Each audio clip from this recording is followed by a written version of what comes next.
Halo, kembali berjumpa dengan saya Hirsun Arif dari Forum News Network bersama dengan Bung Rocky Gerung dari Rocky Gerung Official. Bagaimana Bung Rocky? Masih tetap sehat? Masih tetap semangat? Officially yes. Yes. Nah ini. Ya, kesehatan ada. Saya nggak tahu apa kesehatan ekonomi kita yang buruk, kesehatan politik. Kalau bangsa sih sehat-sehat aja, walaupun menderita COVID, tapi tetap bertahan. Karena memang hanya itu. Tadi saya baru jalan-jalan pagi dan ada ketemu dengan seorang petani yang udah 3 hari sakit di tempatnya itu. Dan saya tanya dapat bansos nggak dapat bansos. Dan rumahnya itu udah reot. Jadi bayangkan ini cuman 40 menit dari Jakarta masih ada orang yang nggak dapat bansos padahal dalam keadaan sakit tuh. Ya. Jadi itu kondisi kita hari ini. Mungkin karena ekonominya belum bertumbuh 8% ya. Nah, saya jadi merenung-renung tadi itu, Bung Rocky. Kelihatannya kan COVID ini hampir seluruh negara kena. Dan COVID itu sudah banyak makan korban. Di Indonesia juga banyak makan korban. Tapi kelihatannya hanya di Indonesia COVID juga menjadi korban. Gitu. Maksud saya jadi kambing hitam gitu karena tadi Anda menyinggung soal pertumbuhan ekonomi 8%. Ini kan Ibu itu pernyataan Anda Ibu Sri Mulyani ya kemarin yang menyatakan bahwa ini gara-gara COVID meningkat itu kemudian ekonomi Indonesia batal jadi tumbuh 8%. Tapi padahal seminggu yang lalu itu Menko Perekonomian Erlangga Hartarto masih optimis bahwa tumbuh 8%. Pada hari yang sama ketika Sri Mulyani menyatakan bahwa gara-gara COVID tidak tumbuh itu, staf ahlinya Erlangga juga menyatakan bahwa tetap pede meskipun COVID meningkat tumbuh 8%. Jadi kok saya kira kasihan sekali saya sama COVID, nasibnya selalu jadi kambing hitam gitu. Memang di istana tuh yang bertumbuh itu bukan ekonomi, tapi stupid, bukan COVID yang bertumbuh, tapi stupid. Memang selalu kelihatan bahwa COVID justru ditunggu oleh pemerintah. Kalau bisa makin lama supaya makin ada alasan untuk membenarkan bahwa ekonomi tidak tumbuh. Makin ada alasan untuk mencegah kerumunan demonstrasi itu. Jadi COVID diperalat sebetulnya. Ini COVID digunakan oleh kekuasaan untuk membenar-benarkan kedunguannya tuh. Ya si COVID juga merasa ya udah silakan aja kita bertanding gitu antara COVID dan stupid. Ini pertandingan Liga Monas nih, bukan Piala Eropa ini Piala Monas antara stupid dan COVID. Dan kita terpaksa mesti sedikit berolok-olok. Ini bukan untuk mengabaikan prokes, tapi untuk menggembirakan diri. Karena Sri Mulyani udah bilang ekonomi tidak akan tumbuh lagi. Jadi ya udah kita mulai menggembirakan diri aja tuh dengan memanfaatkan apa yang tersedia tuh. Nah Ibu Sri Mulyani juga ini kadang-kala bikin hoax aja dia. Jangan-jangan Sri Mulyani juga udah pakai sorban sehingga nggak bisa lagi berpikir jernih itu. Sorban ini bukan sorban dalam pengertian kebudayaan ya. Sorban yang biasa dipakai oleh seseorang. Itu kan suka pindah-pindah tuh sorban yang sama tuh. Oke, ini jangan sampai salah paham ya. Maksudnya ini spesifik, bukan secara umum gitu ya. Sorban bukan secara umum. Ya. Karena sorban itu seringkali kan orang sering anggap beliau seseorang itu menganggap bahwa lingkar otak itu sama dengan lingkar sorban, padahal lebih kecil lingkar otaknya. Okay. Nah ini sebetulnya nih. Nah berkaitan dengan kambing hitam ini. Ternyata Anda tidak salah kalau Anda menyebut istana yang sering memanfaatkan COVID ini karena laporan utama majalah Tempo kan menyebutkan bahwa ternyata gagasan 3 periode itu bukan semata-mata berasal dari dari teman kita Kodari yang kemarin sudah mendirikan Seknas, karena ternyata itu yang bekerja adalah orang-orang di sekitarnya Pak Jokowi yang menginginkan itu. Dan menariknya ada tetap saja tadi itu COVID yang menjadi alasan. Ada skenario-nya. Kalau tidak bisa 3 periode, seperti yang diusung oleh Kodari, tidak melalui pemilihan umum, maka bisa diperpanjang saja masa jabatannya gitu dengan alasan darurat, dengan alasan COVID, kemudian masa jabatan diperpanjang. Katanya sih 3 tahun opsinya. Dan sebagai bonusnya nanti supaya DPR dan DPD juga semangat, mereka sama-sama diperpanjang. Kan sama-sama enak nih, nggak perlu ada pemilu, hemat, tapi dan mereka juga langsung otomatis masa jabatannya terpilih sampai 3 tahun ke depan. Nah ini Bung Rocky yang perkembangan terbaru. Iya ini ini kan pintu bersama dari mereka yang ingin merampok negara dan tidak ingin ditawan oleh KPK. Kan ini kesempatan untuk menghabiskan sisa-sisa anggaran karena ekonomi nggak tumbuh, maka dicari alasan itu. Kalau begitu DPR diperpanjang aja 3 tahun. Supaya dia tidak lagi keluarin uang untuk pemilu berikut atau segala macam. Anggaran negara dipakai buat itu. Jadi kelihatannya bahwa Kodari ini secara nggak sadar juga diperalat sebetulnya oleh COVID. Sehingga dia jadi stupid. Dia nggak ngerti bahwa dia itu hanyalah skrup yang dipasang untuk kencengin persekongkolan jahat antara DPR dan kabinet, yang dua-duanya dibiayai oleh kepentingan oligarki. Juga oligarki yang menginginkan supaya paling nggak diperpanjang 1 tahun, mau 1, yang penting jangan sampai 2024. Kenapa? Karena banyak kontrak yang masih harus diperpanjang. Jadi ini paralel dengan kontrak-kontrak bisnis yang mau ditandatangani, terutama bagian ekstraktif industri. Jadi sebetulnya ide 3 periode kan semacam itu kertas permen aja tuh, dibungkus sedemikian rupa untuk menghilangkan jejak mereka yang sebetulnya taruh racun dalam permen itu. Nah, ini surveyor ini juga masuklah di dalam jebakan itu, lalu seolah-olah jadi pemikir, seolah-olah itu hasil aspirasi rakyat. Ini konyolnya nih. Dan kita tahu lah kekonyolan itu berbanding langsung dengan jumlah amplop yang diberikan. Tapi saya lagi mikir-mikir, luar biasa ya mereka berpikirnya itu, cerdik lah dalam tanda petik saya menyebutnya gitu. Dan mereka selalu, saya kira ini memang kredo dari seorang pengusaha ya. Kalau pengusaha itu kan dalam situasi seperti apapun dia melihat sebagai peluang. Dia juga ternyata kalau orang lain melihat COVID ini sebagai handicap, justru mereka menjadi peluang. Tadi memperpanjang konsesi ekonomi dan politik mereka. Ya, itu plutokrat memang otaknya segitu. Dia hanya ingin memperpanjang akumulasi. Kalau bisa nggak ada distribusi, kan filosofinya begitu. Padahal sebetulnya negara itu harus mampu untuk mendistribusikan hasil akumulasi. Tapi karena negara juga stupid, maka dia bersekongkol aja dengan akumulator. Kan nggak ada soal kalau konglomerat itu berpikir untuk memperpanjang terus-menerus. Ya itu karena logik bisnisnya begitu. Bagian yang kita sebut akumulasi itu fungsi dari korporasi, itu fungsi dari oligarki. Salah nggak salah, memang itu nature-nya. Yang salah pemerintah tidak bisa mengendalikan akumulasi dalam upaya untuk mendistribusi. Tugas negara itu mendistribusi. Nah sekarang tugas negara bersama-sama dengan para akumulator merampok uang negara juga dengan teori perpanjangan 3 tahun atau 1 tahun pun. Yang penting ada uang mengalir di situ kan. Jadi terlihat bahwa ini yang disebut sebagai dalam teori elected autocracy itu. Jadi otokrat yang dipilih sebetulnya seolah-olah dipilih padahal dimaksudkan untuk merampok negara.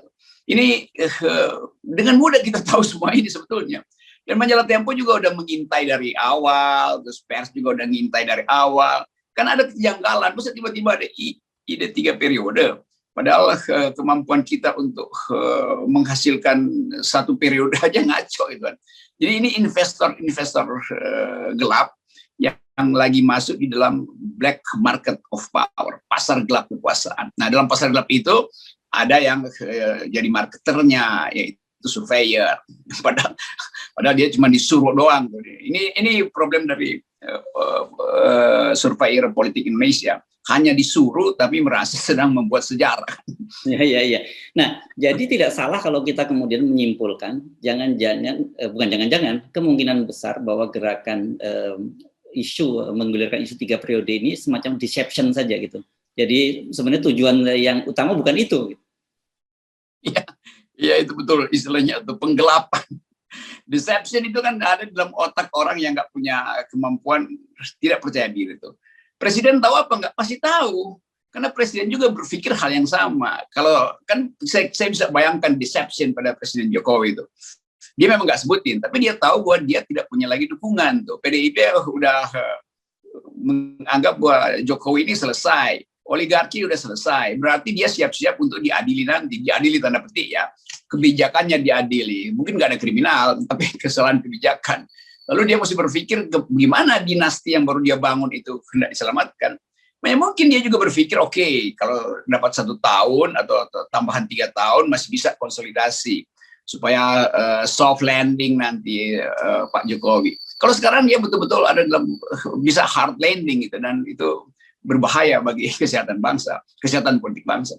Jadi Presiden Jokowi juga pasti punya kepentingan dengan ide ini, dan di ujungnya dia akan bilang, ya oke, terpaksa karena memang ada COVID, nah saya akan berbakti tambah 3 tahun lagi nih, berbakti tambah 3 tahun. Dan DPR bilang, oke, kami sama-sama berbakti tambah 3 tahun. Jadi ini namanya tukar tambah di antara mereka yang selalu bergerak secara deceptif, secara deception. Oke, Bung Rocky, kalau kita lihat konstelasi sekarang ini, saya kira kita perlu mengingatkan pada viewer kita dan juga publik, ini jangan dianggap sepele ya, bahwa ide memperpanjang masa jabatan ini. Karena kalau kita lihat konstelasinya kan, DPR itu sepenuhnya dikuasai oleh mereka, dan saya kira ini opsi ini yang paling win-win lah sementara ini ya. Kalau kemudian tiba-tiba Bu Mega melihat ini nggak naik-naik juga elektabilitasnya Puan, jadi susah juga kalau didorong Puan. Mungkin kalau kita dorong 3 tahun lagi kita bisa kerja lebih lama dan mendongkrak elektabilitas Puan misalnya. Pemerintah, partai-partai lain juga berpikir begitu, dan jangan-jangan oposisi pun juga ngerasa, oh oke juga ya, menarik ya kalau kita sama-sama diperpanjang 3 tahun gitu. Semua happy gitu, kecuali rakyat dan Anda yang tidak happy. Saya juga dong. Memang kalau kita baca mental kekuasaannya begitu. Karena ini semua soal target, dan target itu sering membatalkan etika tuh. Itu yang kita mesti terangkan pada rakyat, bahwa kekuasaan sedang mengintai kelemahan-kelemahan institusional, kelemahan akal sehat, lalu dia mau memanipulasi itu. Tapi tetap problem kita adalah ekonomi itu. Dia mau bikin apapun, kalau ekonominya mendikte bahwa negeri ini harus hancur dulu, itu pasti terjadi. Mau dibikin ide macam apapun, itu gerak hukum sosiologi itu nggak bisa dicegah oleh keinginan 1-2 orang. Makin itu diperlihatkan, makin ekonomi menegur para manipulator ini. Jadi kita lihat bahwa krisis ekonomi akan memporak-porandakan seluruh rencana deception semacam ini. Itu udah ada pakemnya, dalilnya pasti begitu. Ya. Nah, Ibu Mega pasti Ibu Mega punya kepentingan segala macam. Tapi dalam keadaan kekacauan, nggak ada orang di antara mereka yang bisa saling berkoordinasi. Mereka justru akan saling mengintip. Maka terjadi lagi semacam apa namanya tuh, ilmu fisika bilang tuh efek Doppler. Semakin objeknya itu terdekati, itu semakin suaranya makin bising. Jadi kita akan tunggu efek Doppler di istana tuh. Bising di antara mereka yang berupaya untuk nyari sunyi sebetulnya. Jadi dia akan dikepung oleh kebisingannya sendiri. Maka akan terjadi lagi amputasi, itu saling amputasi. Itu yang dalil kita dari awal. Oke, sebelum saya lanjut itu, saya balik sedikit lagi. Kan berkali-kali Anda juga menyampaikan kan dalam politik itu orang selalu bicara siapa dapat apa dan kapan, kan kira-kira gitu ya. Ininya dalilnya itu baku, dan rumus itu semua kan saya kira terpenuhi dalam situasi Indonesia. Tapi seperti Anda ingatkan tadi, kelihatannya mereka juga harus berkejaran dengan situasi yang terus memburuk ini kan. Bukan hanya kalau kita lihat angka COVID ini ya diperkirakan masih akan terus meningkat, dan apalagi kemudian kita tidak membayangkan akan ada langkah-langkah yang lebih konkret dari pemerintah karena sudah terbentuk yang disebut kemarin sebagai herd stupidity. Saya suka nih Pak Dr. Pan itu membuat istilah itu, karena itu yang menerangkan sebetulnya keadaan politik kita tuh. Kita memang tahu dalil dari siapa tuh, Harold Laswell apa, who gets what, when, and how. Itu kalau memang nggak ada COVID, kalau 8% mah who gets what, when, and how itu dengan mudah dibagi-bagi itu. Tapi dalam keadaan minus, apa yang mau dibagi? Jadi mereka akan saling mempredator gitu. Nah itu yang sebetulnya inti dari herd stupidity adalah setiap setiap makhluk akan mempredator makhluk yang lain karena scarcity, karena kekurangan apa yang mau dibagi nggak ada lagi. Maka akan terjadi apa namanya homo homini lupus itu. Ini sebetulnya yang sedang terlihat. Kan nggak mungkin majalah Tempo bisa ngintip di situ kalau nggak ada 1-2 menteri yang merasa ini nggak benar nih. Jadi sebetulnya di istana itu saling membocorkan aja tuh. Semacam situasi di dalam lakon Shakespeare King Lear bahwa pengkhianatan selalu mulai dari istana. Nah gitu kita senang tuh. Nah, tapi kalau yang membocorkan ini, kalau toh dia disebut sebagai Brutus, tapi ini Brutus yang baik, karena dia akan berpikir Ya, kepentingan publik. betul, betul. Ya ini tepat sekali tuh perumpamannya. Ada Brutus dan ini Brutus yang baik tuh. Karena Julius Caesar dulu bilang, oh Anda Brutus, itu sindiran pada si Brutus. Tapi sekarang si Brutus bilang, oke, Caesar, gue akan bela lu tuh. Gue kasih tahu tuh persekongkolan jahat di istana tuh. Gitu. Maka kita bersekutu dengan Brutus yang baik hari ini.